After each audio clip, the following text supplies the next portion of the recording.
Hello, everyone. Welcome in to the Live and Learn podcast. We'll be doing well on this Monday, April the 28th.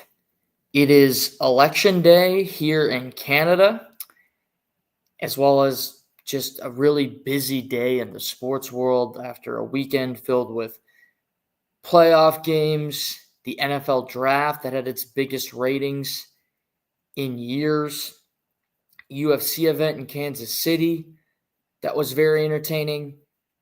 So we have a lot to break down today. A lot to get to.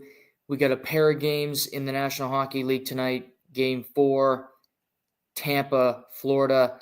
Game 5, Colorado, Dallas. Got a pair of games in the NBA.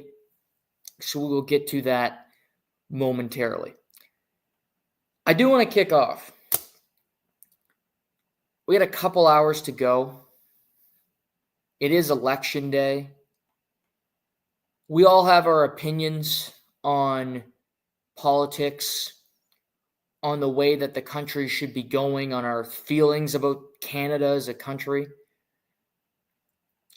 I'm certainly more negative in the way this country is right now than maybe some of you are, which that could be a good thing because it's not great to have a negative mindset all the time. I always say this, go out and vote, because if you don't vote, I don't want to hear your complaints. If a certain party loses tonight, I can bitch with my inner circle tomorrow about the loss, if you will, and mourn it. I think if you sit on the sideline and don't vote, and then you have a complaint because there's a carbon tax, or because our groceries are crazy expensive, or that gas prices suddenly go up after the election's over, who could have seen that coming, then I really don't want to hear it. You have no right to be pissed off, to be mercurial, because you didn't use your right to vote. Period. So go out and vote. If the people you're rooting for lose, okay, at least you voted. If they win, great. You are a part of the winning team. And you can live with that. And you can live happy. I know I have my feelings. I think this is a really important night in Canadian history, and I'm not saying that in a hyperbolic sense where that was one of the best games I've ever watched. One of the best performances ever. I think this is a really important night for Canada. We're a mess. We don't know what the hell we're doing. We were run by an idiot for a long time. He legalized cannabis, and since then, he hasn't done a damn good thing. Our economy's in the gutter. We don't know men from women anymore. We want to save the planet, yet we don't know what the fuck we're doing to save the planet. We could build pipelines to help our economy, but we won't do it because we need to save the earth. And yet it's one of our biggest tools when it comes to trade negotiations, and something we can use so we're not completely crippled by the US and China when it comes to tariff deals.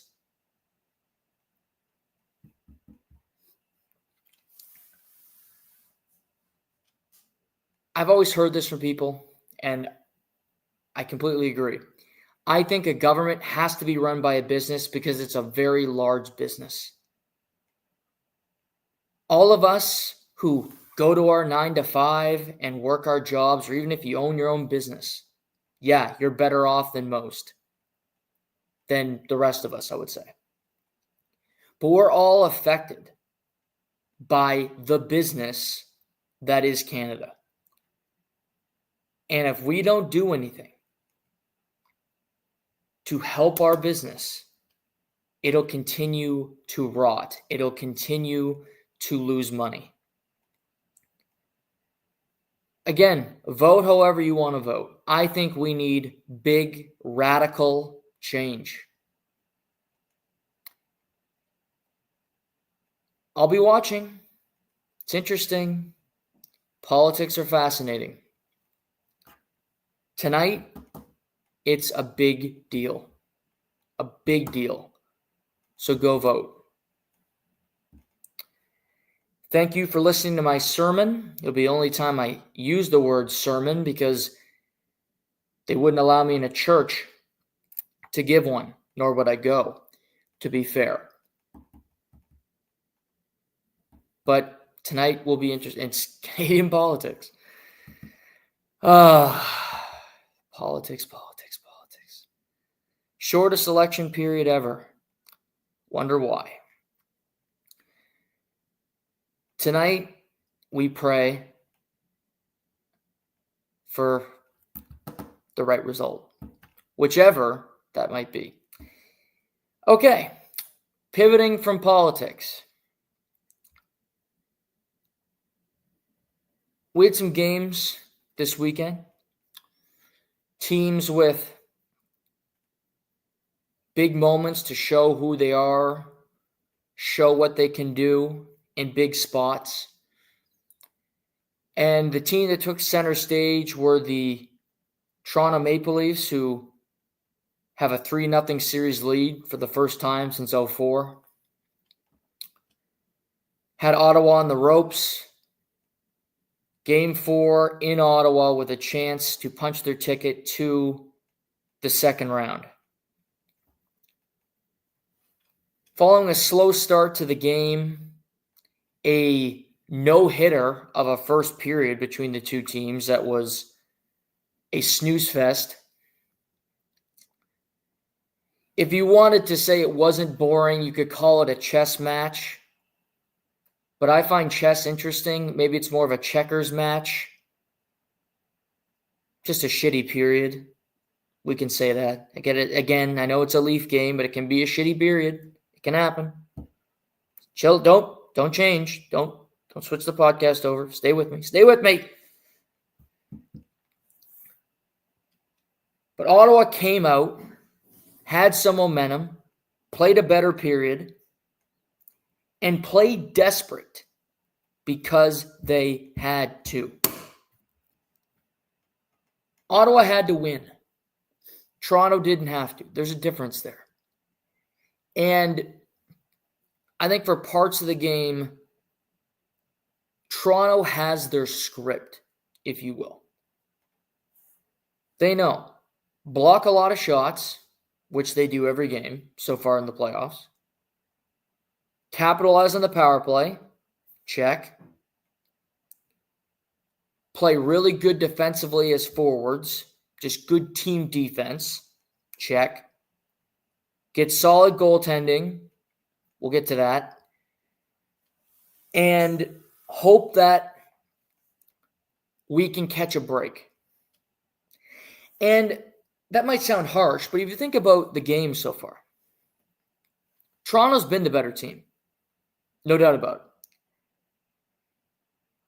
But they play a style that can be risky, where they don't take unnecessary chances.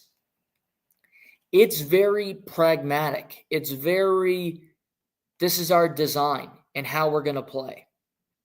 And if something goes wrong, if you're tight checking, if you're blocking shots, if you're not taking that many chances, and ultimately you don't get that many great chances yourself, and the other team scores, you have to live with that. I'm not telling Toronto to change the way that they play hockey, but that's the way they play hockey. And there are going to be positives and negatives to that style.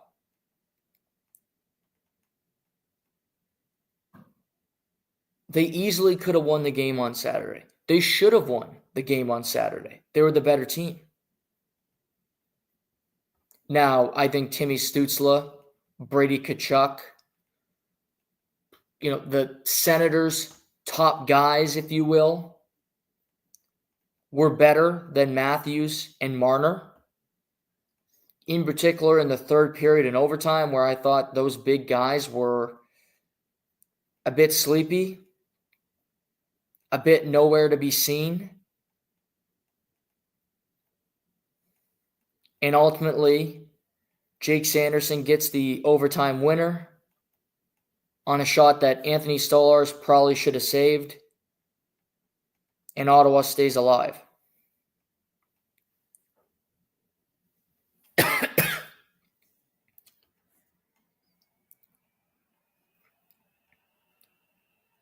If I'm a Leaf fan, I'm not panicked. Because I don't think there's a game so far where Ottawa's played better than Toronto for 60 minutes plus the overtime periods. Has there been a period where Ottawa's been better? Sure. But Saturday night, if you look at the game in totality, Toronto was better. Again, I don't think their best players were that great, other than William Nylander. Matthews ate a bucket of chicken on the bench on the whole night. I don't know what he was doing. But top to bottom, the Leafs play better. They have the better team. You could make the argument they have the better goalie. So it's not time to panic. You take a breath. You check your surroundings. And you hope to win tomorrow night. If Toronto loses tomorrow, then Houston, we may have a problem because they don't close out series. They don't win closeout games. They are 1-12 in their last 13. They lose big opportunity games. They lose games they should win in some of these moments where it's gut check time. They flinch while their opponent does not.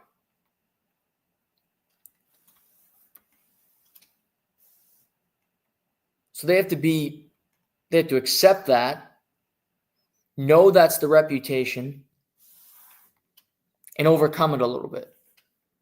Matthews, Marner, go out there and play a great game. Have an impact. Be ready from the word go. Puck drops, attack. Saturday night can be seen as a missed opportunity because it was. Toronto was better, and yet they lost. Toronto had a 4-minute power play in overtime. Drake Batherson, who's had a series from hell, turnover in game 2, then he takes this double minor in game 4. The Sens kill it off. Allmark was fantastic in overtime. The penalty killers, Sanderson, seemed to never get off the ice. They were phenomenal. They killed it off. It took 10 minutes later, Sanderson buries it so we don't have to go to second OT.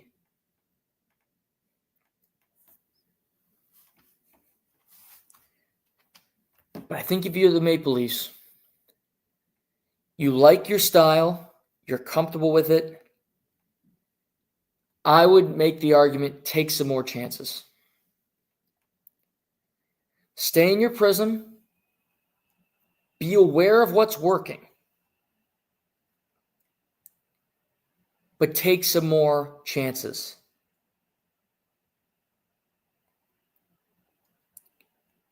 You have great players. Let them go loose a little bit. It can work. Just watch the Oilers play a game. We'll get to them.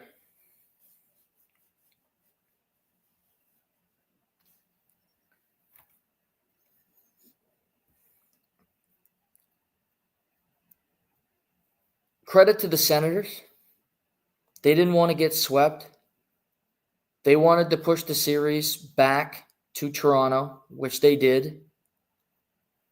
They battled hard in that game, gave it everything they had.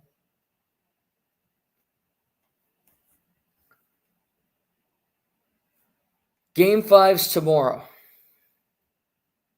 We will do a podcast on Wednesday, reacting to some of these big games coming up.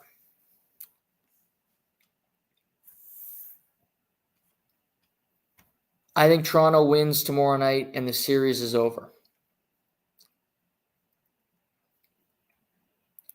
Back on home ice. Couple days off. I know Matthews didn't practice today just to get some rest. It's a good thing. He looked tired. He looked lethargic on Saturday night a little bit.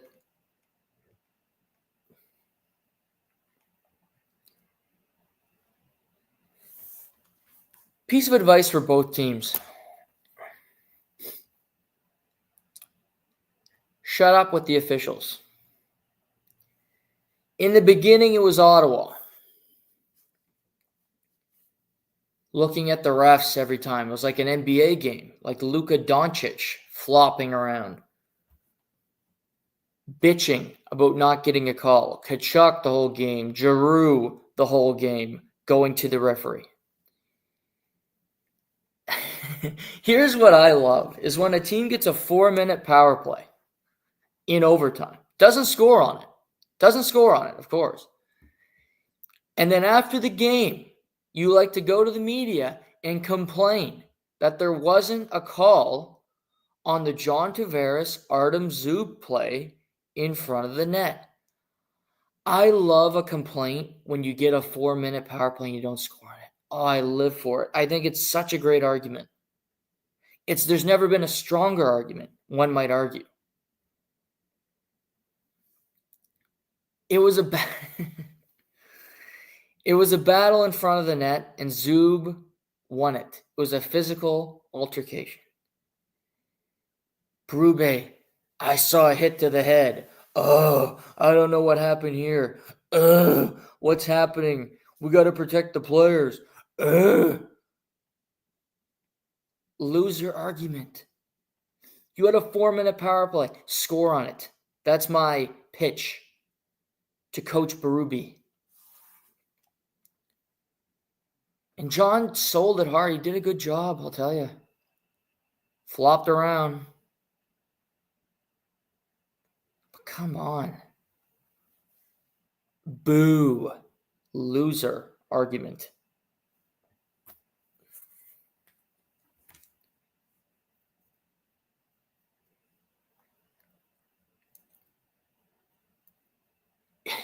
Toronto, we love to talk about Toronto when it comes to contracts. Matthew Nyes, he's going to be an interesting one. I get it, it's still the playoffs, but he's been one of the best players in the series. So consistent, so physical, can run guys over, can finish backhand, forehand. He's got everything you'd want in a player. He's a little more toned down Tom Wilson, pardon me. But I think he's going to be a valuable player in the league for a long time. He's an RFA this summer. Any team worth half a brain. I don't care if you're worried about not having a friend. I don't care if you're worried about hurting feelings, but what the protocol is like in the league. I could give a shit about any of that. If Matthew Nyes does not have a contract, you are giving him an offer sheet. And you have to give him a little more than what he's worth right now. I'd do it. 9-10 million, sure. Put Toronto's feet to the fire. Make them do something. I don't want to lose him. Incredibly valuable. Incredibly unique. We see Tom Wilson and the effect he's having on the Montreal series. People might not like him. I don't care. Is he effective? Does he have an impact on the game? Check. Is it positive? Check. Matthew Nyes can do all of that. And he's bigger, stronger than most guys.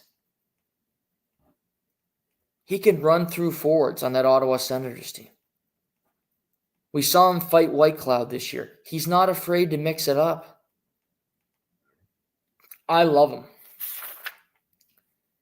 He's going to cost Toronto some money. And again, it's a tough decision. It's finances. I don't feel bad for them because it's a good problem to have. There's teams out there that just have shit talent. Okay, I'd rather have good players. Keep them. That's your job, Tree.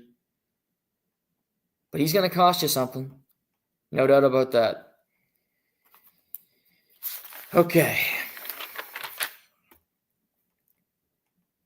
Yeah, my prediction tomorrow night, Toronto, Ottawa.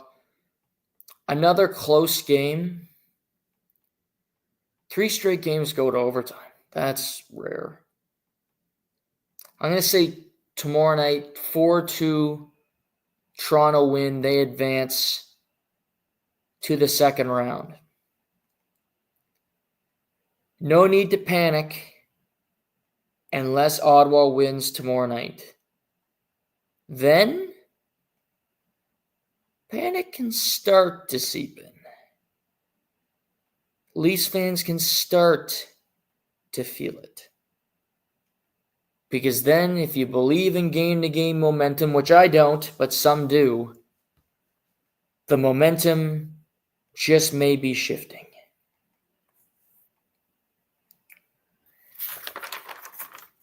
I mentioned Tom Wilson before. Tom Wilson, who is a unicorn in a sense, a big winger, physical guy, can score 30-plus goals a year, can knock your head off if you want to keep your head down in the neutral zone, and is one of the more unique players in the league. Coaches have made the argument you'd have him on your team any day of the week. I thought he could have been on the Four Nations team. I thought he could still be on Team Canada come February of 2026. Because he is so different, because he's so unique, brings so much to the table. Teams he plays on, power play, penalty kill, 5-on-5, defensively responsible. The list goes on and on. Last night, Montreal, Washington, a little Sunday night 7:30 puck drop, watching that game. It's a weird game. No Samuel Montembeault for the Montreal Canadiens. Got hurt in Game 3. Logan Thompson was injured in that game as well, but he was able to go in the pipes. Washington has a couple power plays, not generating a whole lot. But then after a power play, they open the scoring. Dylan Strome makes it 1-0.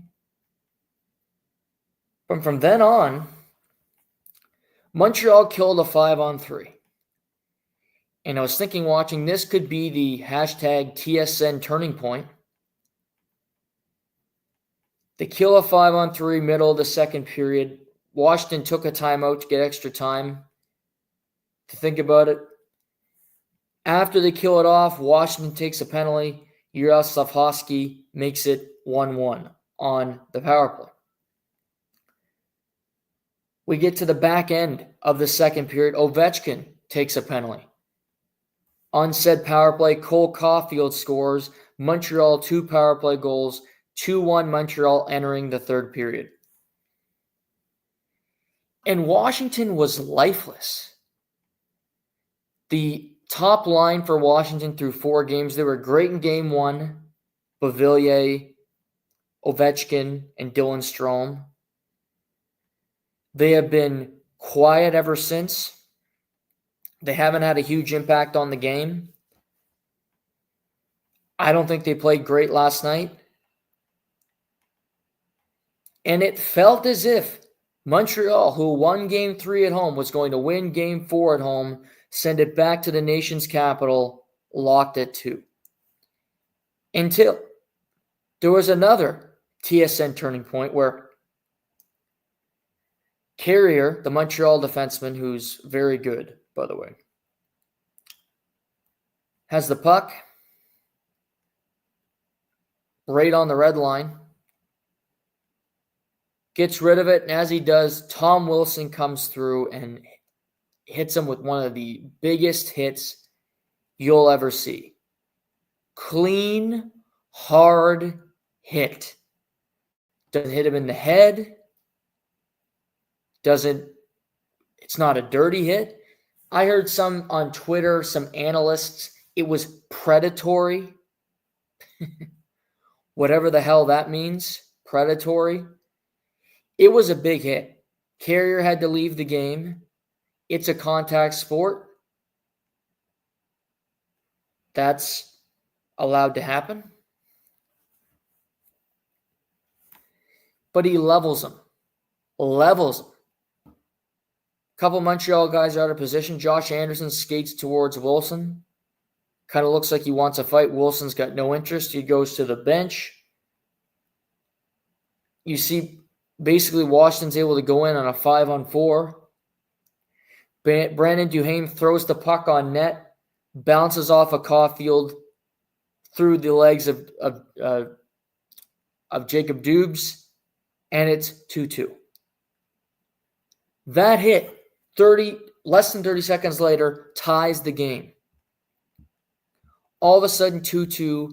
All of a sudden, that bench is alive, the Washington Capitals. Crowd in Montreal gets quiet. 3:37 to play. Andrew Mangiapane, walks in the zone and rips one top shelf. A beauty, just a clean shot. Just perfect. Makes it 3-2. Duhaime, Tom Wilson add empty netters. Washington gets the victory 5-2. They go back to Washington with a 3-1 series lead. That hit changed the game. 100%.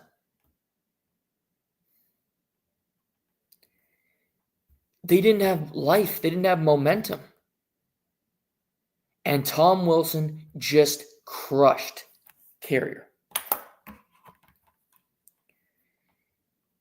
And I didn't play in the NHL, but I know this. It changed the outlook of the game. It changed the feel. Everything felt different. And I'll put this up here.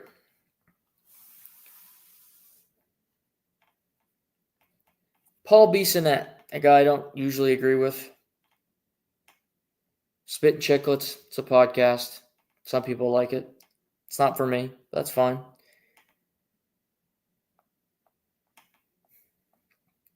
I just want to find here.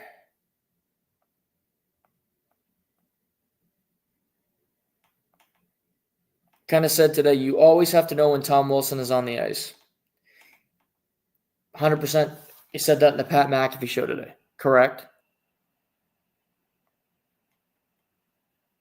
He also said that was a series-changing hit by Tom Wilson. Agreed. That's 2-2 going back. Who the hell knows how this is going? We also tweeted last night. I want to find this tweet because it's really what I agreed with.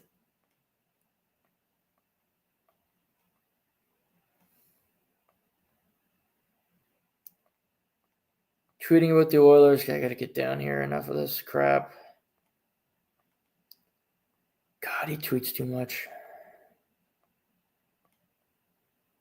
This is it. If you think the Wilson hit was dirty, you're a fucking clown and stop watching playoff hockey. Amen.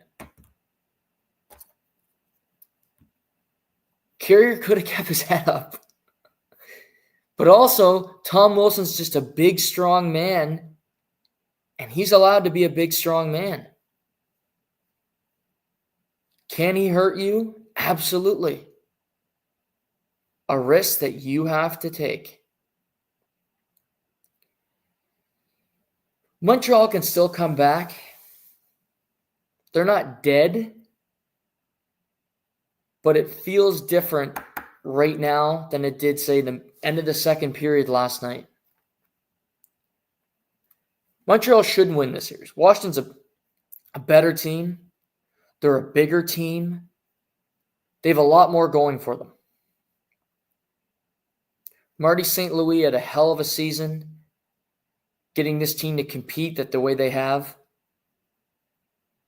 This sounds like an obituary. It's not an obituary yet.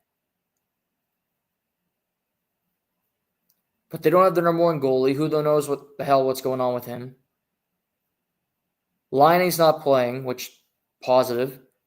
That lazy bastard can sit in the press box forever.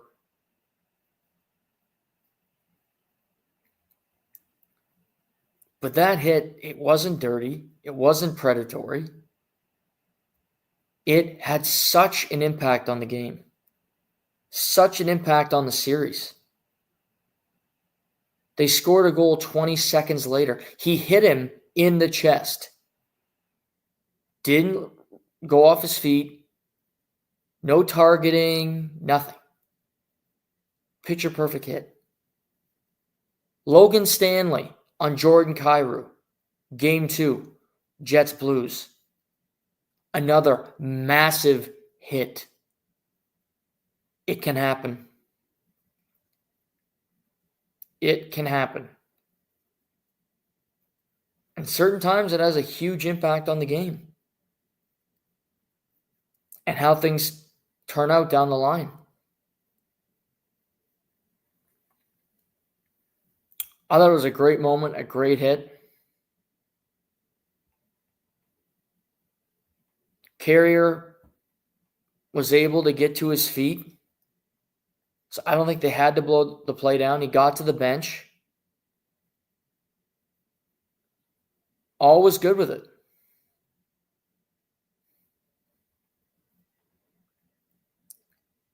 I think Washington's going to have to play better if they're going to go deep in the playoffs. If they're going to beat even Carolina, who has a 3-1 series lead over New Jersey, in a series that nobody's probably watching other than me. They won 5-2 yesterday in Jersey. Jersey's just a wounded bird. Too many injuries, and they're going nowhere. That series will be over in Carolina in Game 5. I don't think it goes any further than that. But those type of plays can change a game, can change the outlook of a series. That one did. That was a true TSN turning point where you go, the game changed after that play. The game changed after Tom Wilson killed Carrier. The team had more energy. They dominated the rest of the third period, and they won the game. It deflated Montreal. Up to that point, I thought Montreal played a good game at home. Could have won it. Could have had a 2-2 split going back to Washington. But that moment changed everything. Credit to Tom Wilson. I think he should be on the Olympic team. Who the hell knows? He might be on a team that wins the Stanley Cup this year. Because Washington's a good club. I think they believe in one another, and they have a bunch of guys with a variety of different talents. They're definitely a team and not a bunch of individuals. If they're going to go far, it's because the team found a way to do it. Not because it was just Ovi or just Dylan Strome. That's not the way they're built. That's not the way they're constructed.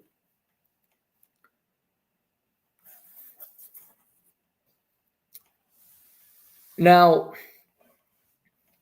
there are teams that rely on individuals more than the team. I would throw the Edmonton Oilers into that camp. LA wins both games at home. Series goes back to Edmonton, and it feels bleak. LA has a 4-3 lead going into the third period in Game 3. And somehow They find a way to lose the game, and it doesn't even go into overtime. Game 4, I'm watching last night. LA through 40 minutes. By far, the better team. Forcing Edmonton to take penalties, skating better. Fiala was all over the ice. God, he had a good game last night. Crazy pace. Bouchard and Nurse up to their stupid antics, their defensive ineptitude. And it's 3-1 going into the third period. And I contemplated going to bed because I was, pardon my French, fucking tired. But I didn't because I said, it's the Oilers. Anything can happen with them. And, well, something did. Evan Bouchard scored a pair of goals. He scored 2 goals in back-to-back games. He's only the 4th defenseman in Stanley Cup playoff history to have back-to-back multi-goal games in the playoffs. Good feat for him. And ultimately, they pushed the game to overtime. But there's more to look at. And the reason I say it's individuals. Draisaitl, I want to talk about him more. We're going to park him. Bouchard, McDavid, Corey Perry, the Worm. Some people don't like him. He's played awesome in this series. Beauty goal. He'll play again next. He's not retiring anytime soon. He still can play. God, he can go. Downtown Connor Brown, some parts. But I'm going McDavid, Bouchard, Corey Perry, and Draisaitl. Evan Bouchard, I could still make an argument. He had a horrible game last night. Horrible. And yet he had 2 goals. Isn't that funny? I think you could make a strong argument that he had a horrible game. And yet he finds a way. He's got 7 points in the playoffs. That's more than William Nylander. That's more than Austin Matthews, Mark Scheifele, Kyle Connor. More than all those guys. Now, it's not all about points, but when you suck defensively, it's all about points. It's like when you can't contribute offensively, it's all about plus minus. That's what you hang your hat on because you got nothing else to bring to the table. 2 goals, -1, 9 shots on goal, 1 hit, and he played 36 minutes. Team high. I can't figure him out. He would drive me crazy. I don't think he's a great defenseman. He's got the hardest shot in the league currently. Doesn't help that he's paired with Darnell Nurse, who also isn't good defensively. Matthias Ekholm saves Evan Bouchard. Again, Ekholm's not healthy, not playing. Through all what I just said, possible negatives for the Oilers. A lot of negatives there. And yet it's 2-2 in this series, and the Los Angeles Kings should be ashamed of the last 2 performances.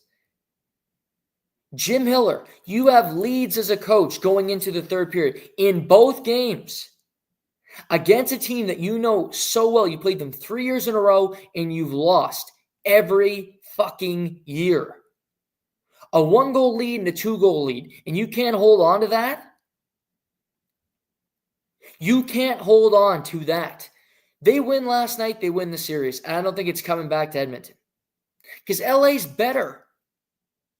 They're better right now than Edmonton. That doesn't mean they're going to win the series. Because they make stupid decisions. They take stupid penalties. They get lazy. They can't contain 97, 2, 94, and 29. That's all you have to do. The rest of the Oilers team sucks eggs. They do nothing. Truly, they do nothing. That's all you have to worry about. And yet you're still in this predicament where now your ass cheeks are clenched because you are worried you're going to fucking blow it again. Adrian Kempe has been awesome. Kevin Fiala was a superstar last night. Drew Doughty's been really good in the series if you're watching it. I don't care because now it's 2-2. And the Oilers believe, and the Oilers have better players. Top end.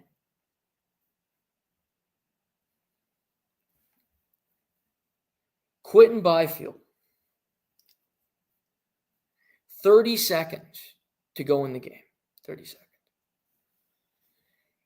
If he chips the puck off the wall and gets by Bouchard, maybe they don't get the empty netter. They probably do.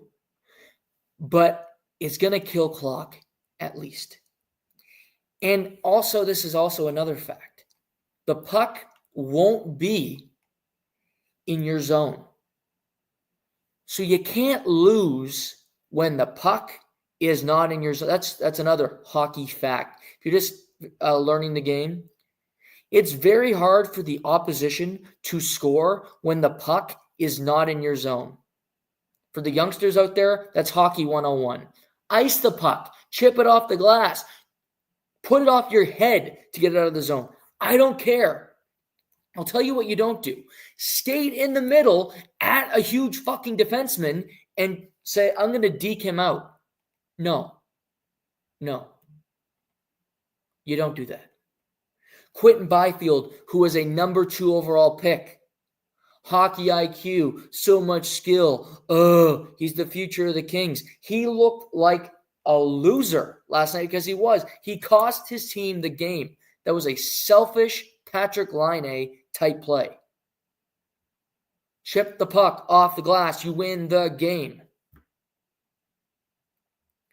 Puck stays in. Bouchard scores.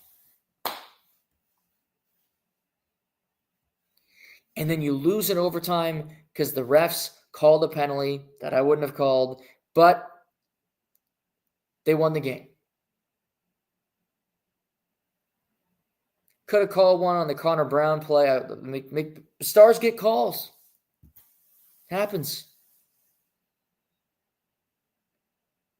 Evan Bouchard, congrats. I wouldn't want you on my team for anything. Because I'd want to wring his neck if I was his coach. But then he's got a great shot and he's got all these points. But yet I still look at him and I go, I hate you. He's such a hard player to evaluate. Because I don't trust him at all. At all. And his defensive instincts are backwards. And again, his primary job is to be a defenseman. Yet he sucks at that primary job. And Darnell Nurse is not much better. Because that pairing.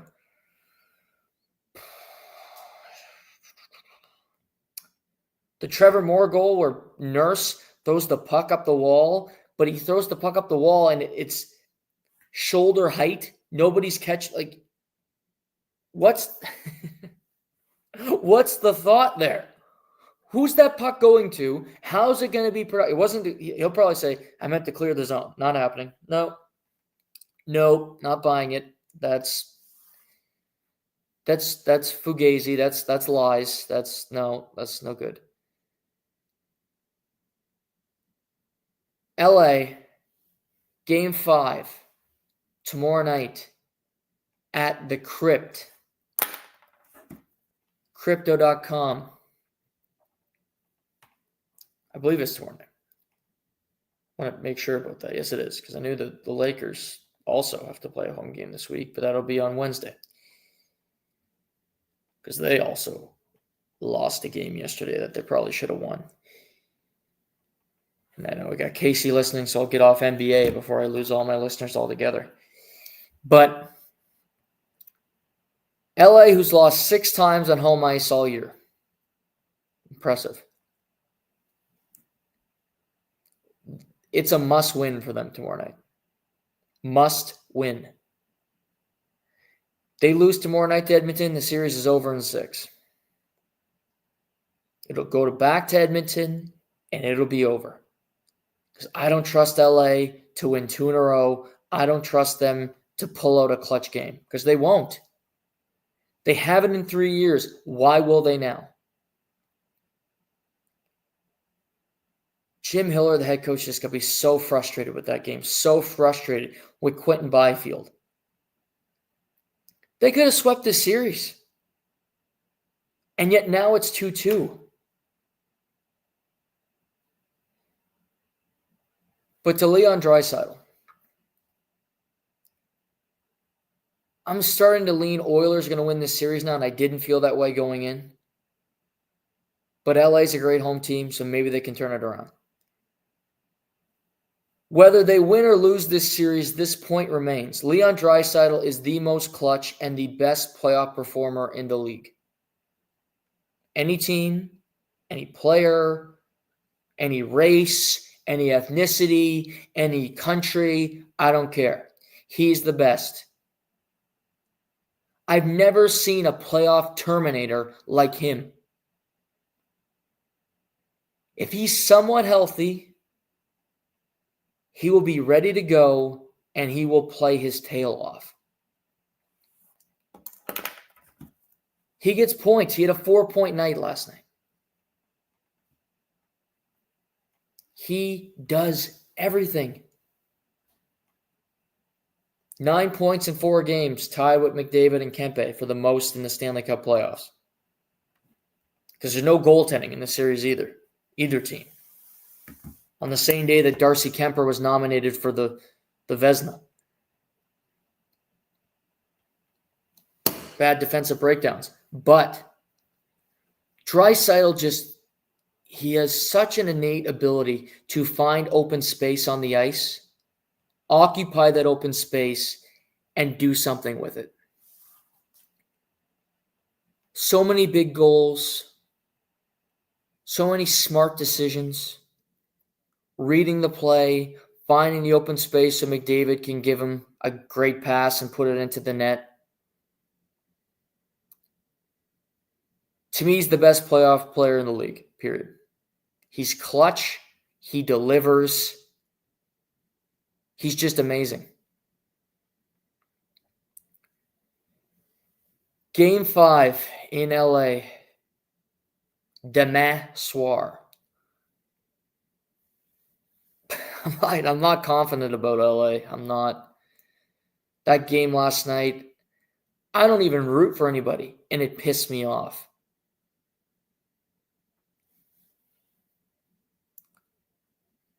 Edmonton normally wins this game against LA. McDavid, Draisaitl, they might have enough. We'll talk about it Wednesday. I think Edmonton, if Edmonton wins, they're going to win this series. LA, I could say, have a hot start. They typically do. They get the lead, and they blow it. They have in back-to-back games. Pathetic. Draisaitl is a clutch performer. No doubt about that. Somebody who's not a clutch playoff performer is one Connor Hellebuck of the Winnipeg Jets. Connor Hellebuck, who has allowed 11 goals in his last 2 games. The Winnipeg Jets dropped 2 games in St. Louis Thursday and Sunday afternoon. And it's now 2-2 heading back to the Peg. Mark Scheifele did not have a point in either game in St. Louis.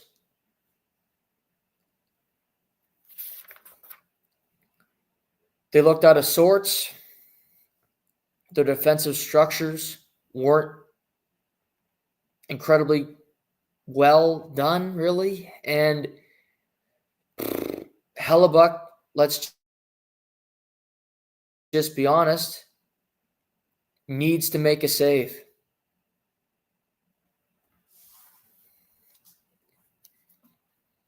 Sure, there's games where you go, yeah, that was a bad defensive play, odd man rush, sure. But there's also times where you go, I expected my goalie to make a save. I expected the guy who's going to win back-to-back Vezinas, a future Hall of Famer, to bail me out in that spot. To not get deked out by Robert Thomas on a bad goal, if you ask me. On a play where you see Jordan Kyrou score, you see, I'm not going to blame him for the neighbor's goal because that was tough. But shots from the point, nothing happens. Make a save. Binnington's been better in this series, top to bottom, than Hellebuck. See, Hellebuck still has trauma from the Four Nations. He might. He lost to Binnington. That atmosphere in St. Louis is fantastic. Credit to that fan base. That's home ice advantage for you. That's incredible what they have going in there.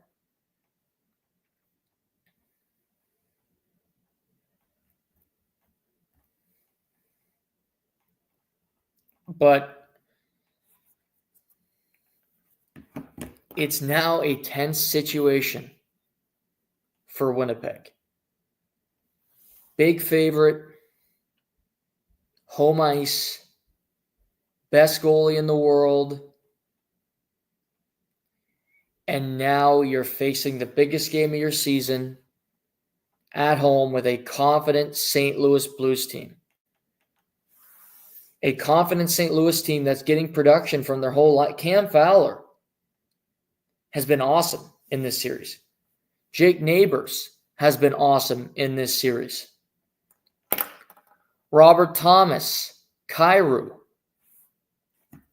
A lot of guys are game for the Blues. A lot of guys are playing really good hockey. Tyler Tucker, big physical defenseman. Justin Falk. A variety of guys are contributing.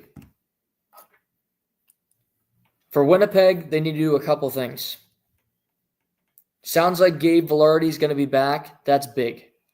Because you get your top line back together of Vilardi, Scheifele, Connor, that I can make an argument is the best line in hockey. So you get those guys back together. You can distribute Iafallo down the lineup, have some more balance. And you really need another line to step up. I look at that Lowry. I'd love to see Lowry, Iafallo, Appleton play together. Will that happen? Don't know, but I think it's a strong third line that can do a variety of different things.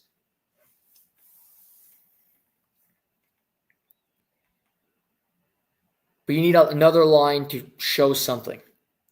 Josh Morrissey, get involved in the rush. Get involved offensively. You're a mobile D-man. You need more from him. He has more to give. And quite frankly, you need Connor Hellebuck to make a save when he's expected to make a save. Because Binnington has. Binnington is. He's outplaying you.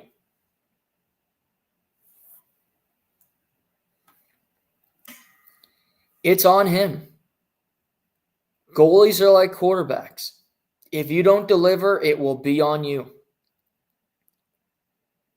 And he said after the Colorado series last year, I thought I played well, which was funny. Because obviously he didn't. Obviously, it didn't go very well for him. But he still had a positive attitude, which you can have. But facts are facts. You need to put up or shut up. And that's Wednesday night, Game 5 in Winnipeg. He needs a performance. They need one from him. They need him to deliver the goods. We'll see. We'll talk about that more on Wednesday's podcast.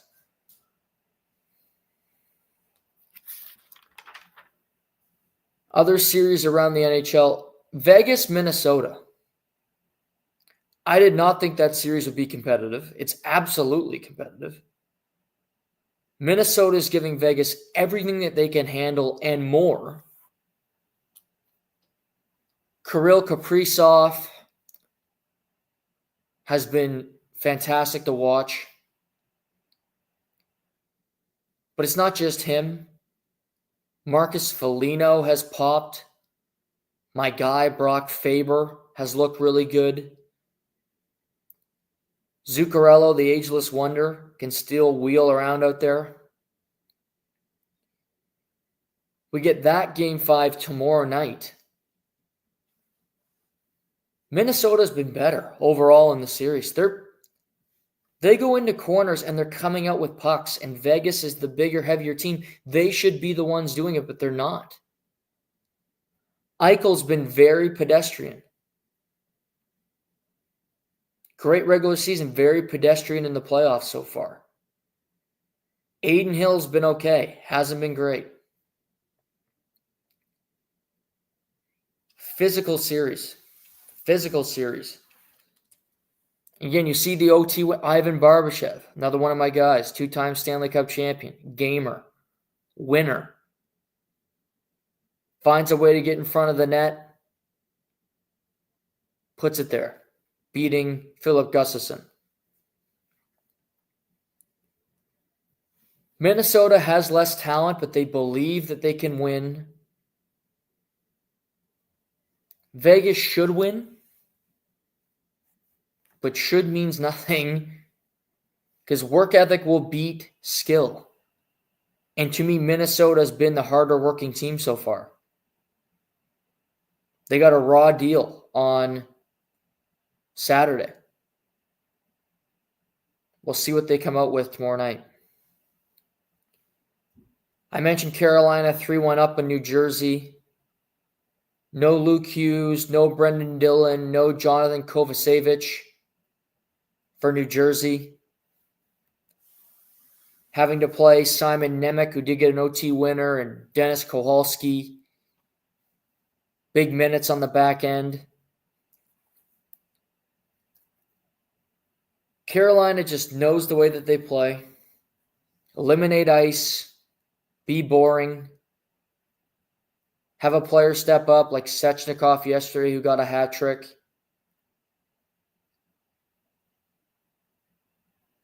They go deep every year. They play in a horrible division, the Metropolitan. Sure looks like Carolina, Washington, which will be fun. But I think New Jersey's on their last legs. They kind of know it. They look. Took a lot for them to win on, what's this, Friday? Yeah, Friday night, double overtime. That was their Stanley Cup, really, to get a win on home ice. But I don't think they're going much farther than this. We got a pair of games tonight. Florida, Tampa, Dallas, Colorado. Only Game 4 for Florida and Tampa Bay.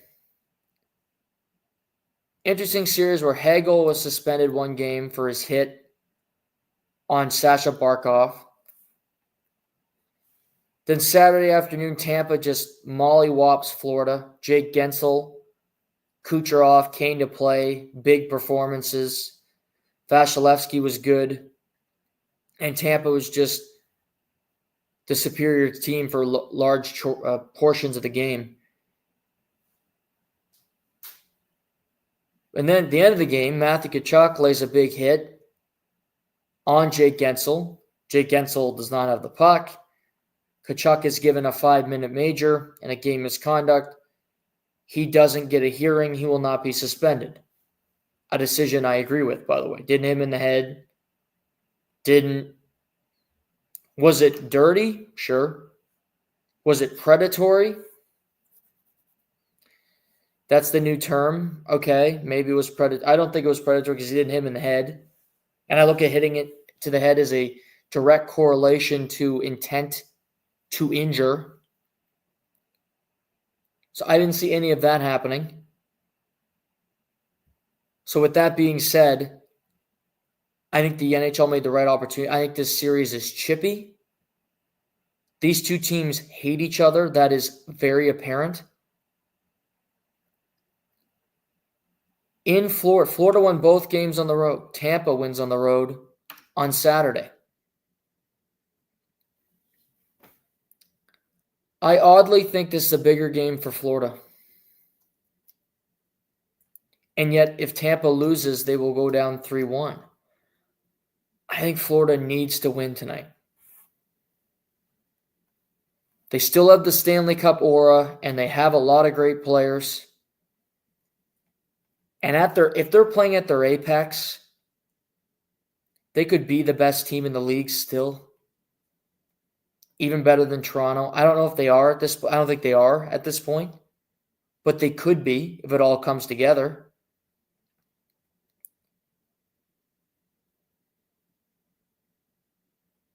But they need tonight's game. Tkachuk, Barkov. You need to see an impact from them. Great goaltending. Ekblad, second game back from the 20-game steroid suspension.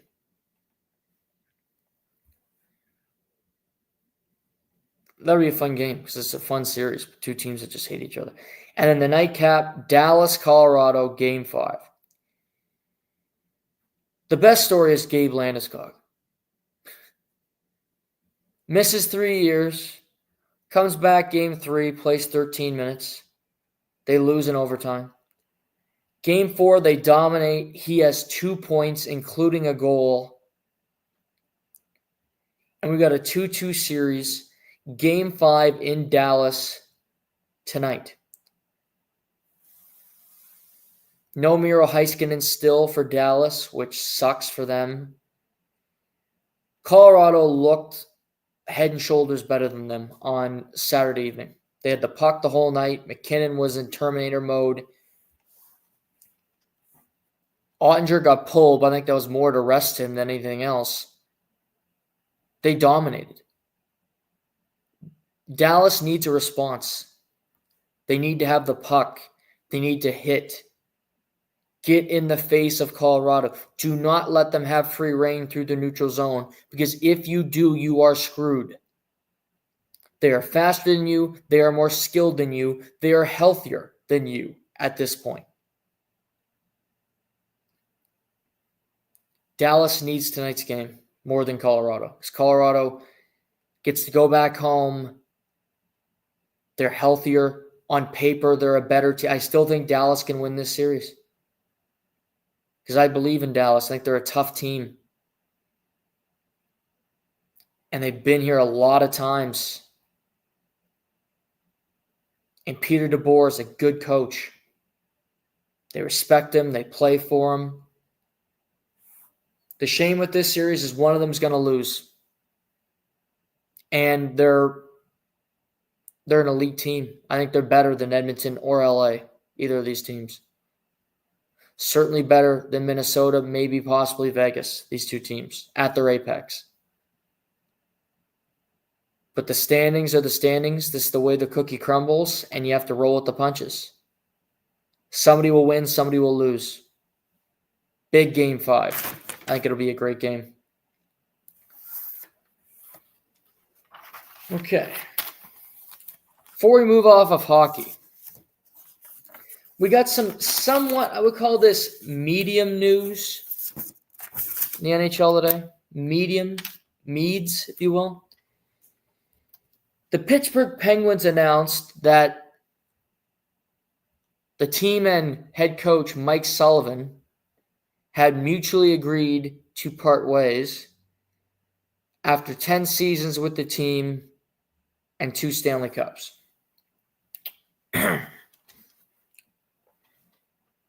First of all, I love a mutually parting of ways. Most relationships end mutually, gotta say. It always happens. Always. There's never one that's super eager to get rid of the other one. Let's be honest. Pittsburgh fired Mike Sullivan.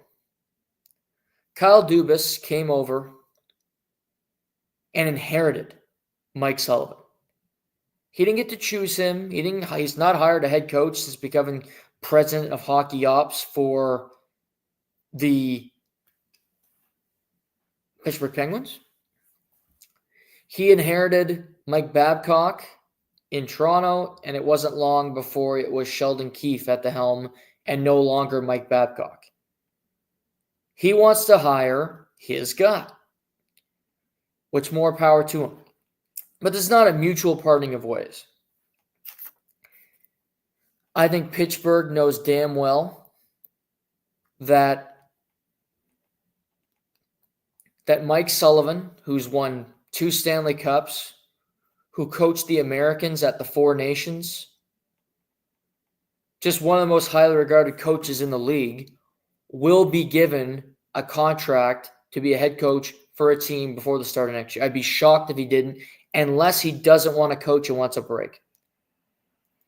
But they're doing this because he has 2 years left on his deal. They don't want to pay him the money. Because it sucks. Because you look at the teams, Boston's paying a coach, Rangers, Flyers, Seattle. I mean, everybody's doing it. But they're firing Mike Sullivan, hoping he gets hired by somebody else and they'll have to pay his money and Pittsburgh will be off the hook. But they fired him. Kyle Dubas, interesting cat.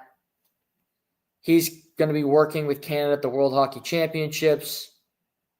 Dean Evason's going to be the head coach. Great story. Kent Johnson, Adam Fantilli, 2 of his Columbus players are going. Love to see that.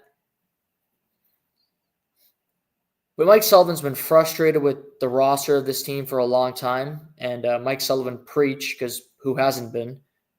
Maybe the only person not frustrated with the roster is Sidney Crosby, because he continues to stay on that wasteland of nothingness and irrelevancy. But they missed the playoffs for the 3rd straight year. They're old. They're going nowhere, though Kyle says this I found funny. He said this a couple weeks ago at the year-end presser. I think the tougher days are behind us. I don't agree with that. I don't agree with that at all, because you still have to get rid of these older guys, and you haven't done that yet. You haven't pulled off a Band-Aid. You put the Band-Aid on, that's the hardest part? No, ripping it off when it hurts. Thinking of getting a tattoo, that's easy. I think about different ideas every day. Getting the money and then actually going through the process of getting the tattoo, that's the hard part. Dealing with the pain. Yeah, the pain's kind of nice if you're a freaky freak, Rick James style, but that's the hard part.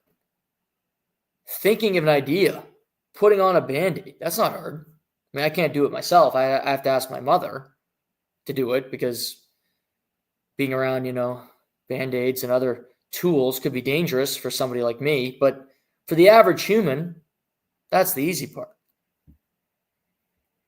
But with this shakeup in the Steel City, Pittsburgh's without a head coach, Boston's without a head coach, Anaheim's without a head coach, the New York Rangers, Philadelphia, Seattle, Chicago, and question mark Vancouver. Because is Rick Tocchet coming back? Is Rick Tocchet leaving? Kind of crickets on that front. We haven't heard anything yet. But that's 8 open positions. 8 head coaching openings in the NHL. And who knows, there could be more with playoff exits. Nobody comes to mind for me with a first-round loss. It's not going to be Montreal if they were to lose. Sheldon Keefe's not going to get fired after 1 year in New Jersey. I don't think Minnesota, even if they lose, maybe Vegas. Maybe, because they love firing people with high expectations. Maybe Bruce Cassidy would get fired. But let's say it's these 8. I've come up with some guys that I think will be in the rumor mill. Number 1 on my list, Joel Quenneville. Joel Quenneville, Stan Bowman have gotten the green light to return to the NHL. Stan Bowman is the GM of the Edmonton Oilers. Joel Quenneville interviewed with the Anaheim Ducks last week. And I personally think the Anaheim Ducks is the best job available. It's not New York. It's not Boston. You can look at market and go, well, who cares about Anaheim? I like the roster. I like the Sun. I like the Pacific Division. I'd take it. If I'm Joel Quenneville, it's a perfect spot. Plus, nobody cares. Oh, Joel Quenneville got another job. He was so mean to Kyle Beach. Sure. But it's a business. It's a business. Republicans buy sneakers too. You know what I'm saying? So you got to do what you got to do sometimes. Joel Quenneville, top of the list. Doesn't have to be Anaheim. I think Anaheim would be fun. I think it works. We'll see. Mike Sullivan, now on the board. I think Mike Sullivan's going to coach the Rangers next year. No intel on that. Just a guess. Completely a guess. But the Rangers like to make a splash. They had interest in him before. They just lost a head coach in Peter Laviolette. I think Mike Sullivan's either going to the Bruins or the Rangers. I don't think the Bruins are close to competing. I don't love the Bruins roster. Their drafts have stunk lately. I don't want to go there. Rangers is not much better, but it's better. Rangers could be a playoff team next year, in particular in the Metro division that just, quite frankly, sucks. I don't think Boston's not making the playoffs next year. They would need everything to go right, and I don't think there's not enough. It's not going to happen. Mike Sullivan, Rick Tocchet. Is he going back to Vancouver? Is he going to go coach Philly? Former star of the Flyers. Well, does he want to go there? He has a mutual option. We haven't heard anything. Come on, somebody, go do a goddamn report. Do some reporting in Vancouver. Dan Murphy, somebody. Don't know. Rick Tocchet, I think if he becomes available, if he leaves Vancouver, he's going to coach Philly. I'd put money on it. And I think that's going to happen. So I think Vancouver's going to become available. But that leaves some other teams. David Carl. Interview with Chicago. Withdrew. Has coached at the University of Denver. Has won multiple national championships. Was in the Final Four this year. Has won back-to-back gold medals at the World Juniors. He feels like a guy that's done everything he can at the collegiate level. It's time to make that jump into the NHL. He deserves a look. Chicago would make sense. Younger team. Seattle might make some sense as well there. Interesting. I think Jay Woodcroft will get interviews. He's not been a head coach since he was with the Oilers. Got fired for no real great reason. They just needed to switch up. They ended up getting to the finals, but I think he's a good coach. Coached at the Worlds last year. I like Jay Woodcroft.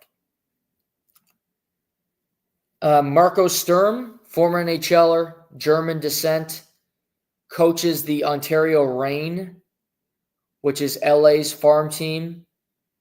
Had a lot of success. He's mentioned a lot as an up-and-coming coach. Again, I look at Seattle, Chicago.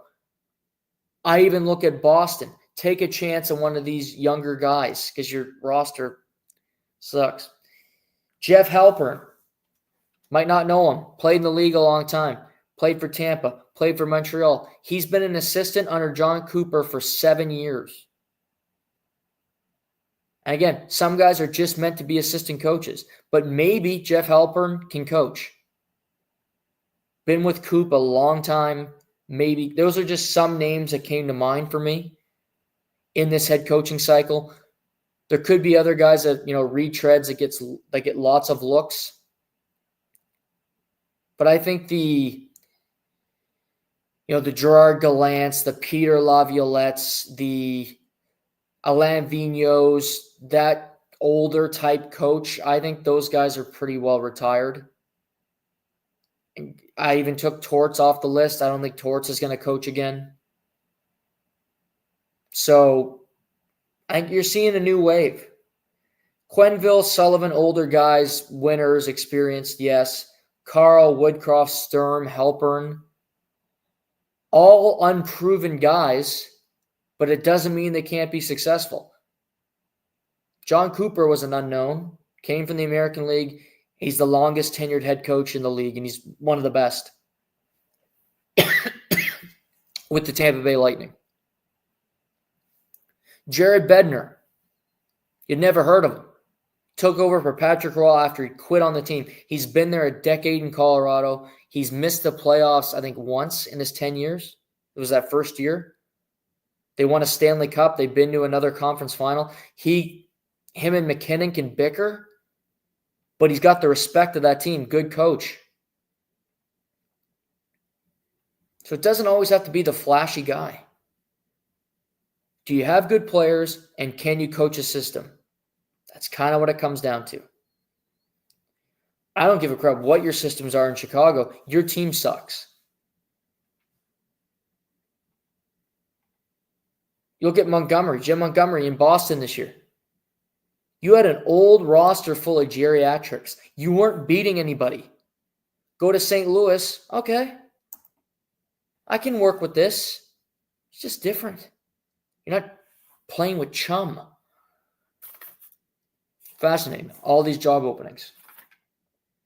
But the couple predictions, I would say Mike Sullivan goes to the Rangers. Early prediction. I'm going to go Joe Quenneville to my Ducks. I'll lock that in. Pittsburgh, who the hell knows? I think David Carl will get a job. Don't know where, but I think he's ready to move on. And he should. Good coach.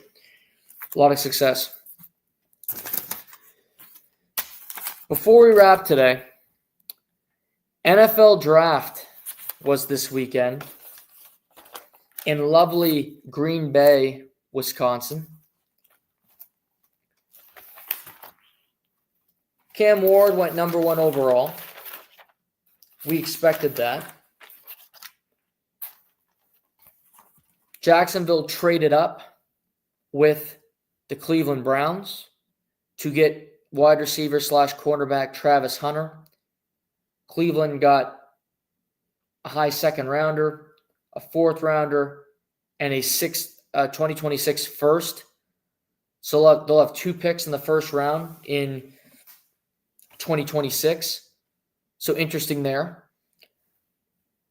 Abdul Carter goes to the Giants. Patriots, who I think had a good draft, get Will Campbell.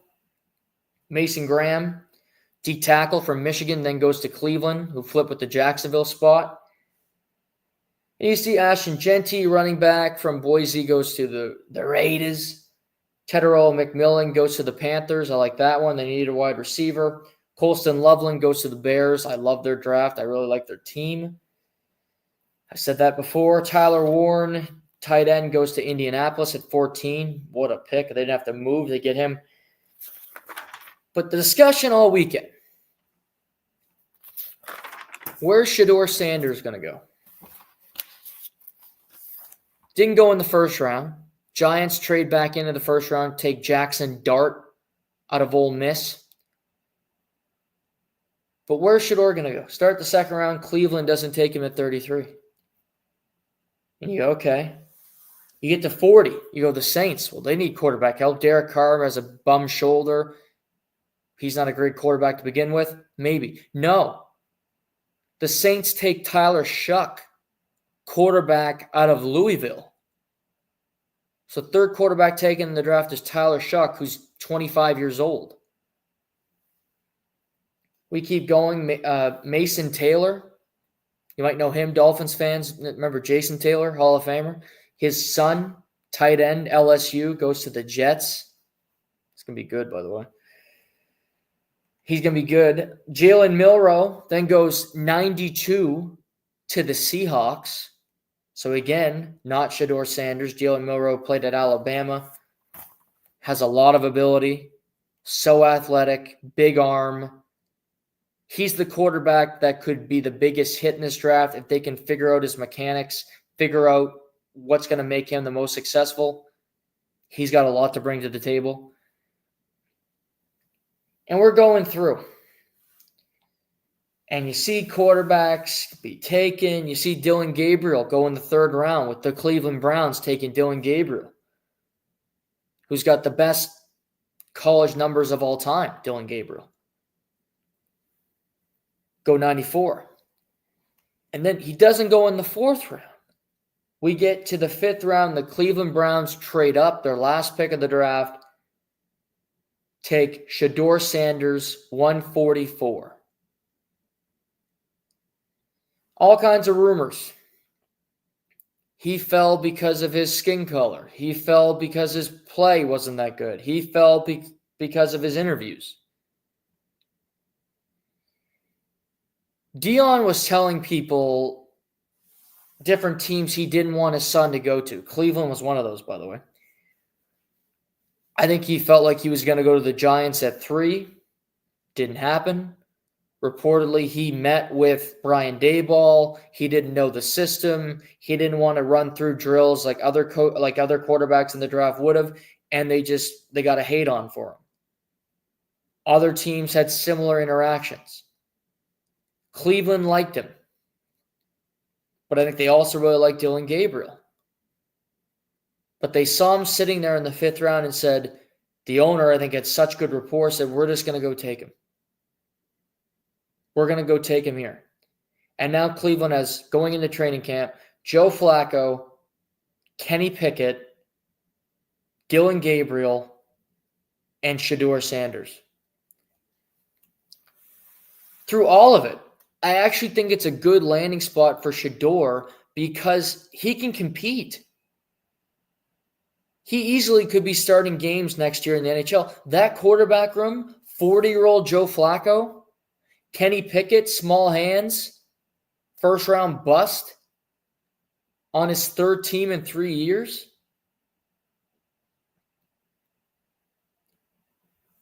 Dylan Gabriel, who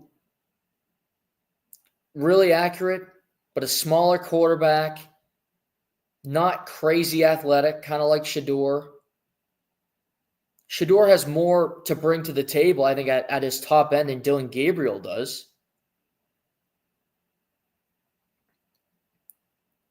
I like Cleveland a decent draft. I like Mason Graham. You get a 2026 first. If these quarterbacks flail, you can take Garrett Nussmeier. You can take Arch Manning, first overall next year. Carson Schlesinger, where they got 33, who was basically a first-round grade, a safety. I like New England. I said Will Campbell. You get Travion Henderson, a good running back at 38, good value. Giants, Cam Scatabo, Jackson Dart, Abdul Carter. The Shadeur story, the Saturday is basically the 4th to the 7th round, and it's typically the ratings are pretty pedestrian. And at its highest ratings ever at an NFL draft because the Shadeur storyline was incredible. And now his career that was already fascinating will be even funner to track. And by the way, he's in He's in Cleveland. It humbled him. If not anything else, it humbled him. Maybe Cleveland will be on more nationally televised games because the Shadeur Sanders effect. They would have been on none before because that team stinks. But they have Shadeur. Do they like Shadeur or does the owner like Shadeur? Another question. Okay. That's it for today. We'll be back on Wednesday. We'll recap tonight's games and everything tomorrow. We'll talk some NBA, get into some MLB, hopefully. Just so much happening around the world of sports. It's hard to get to everything. Again, election. We'll see how it goes. Go out and vote if you haven't voted yet. I think there's still a couple minutes. Have a great evening. We'll talk to you on Wednesday. I'm your host, Noah Warren, and this is the Live and Learn podcast.